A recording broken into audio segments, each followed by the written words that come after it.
There are many ways in which you can present a story. You can choose to have a storyteller who is telling the story for an audience, or you can ask your learners to watch a video in which the story is told, or you can present your story with marionettes or with puppets. There are so many ways in which you can present a story. We have chosen to present a story in a traditional way for our activity. We have a storyteller who tells a story, and then the story is divided in different roles, and each participant will take a role so that they can make the story their own. So why do we present stories? It's important to know why you are doing something when you are choosing and presenting your story.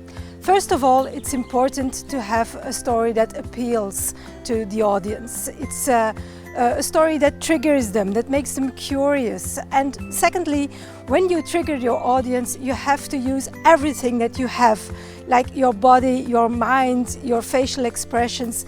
You have to engage them completely. The third point, which is important, is to involve the learners in a path that you are going to develop together with them. So it's really nice if when you're selecting and presenting your story that you know what kind of activities you are going to do. So when you take into consideration these three facts, the main thing is that you use the story as meaningful input.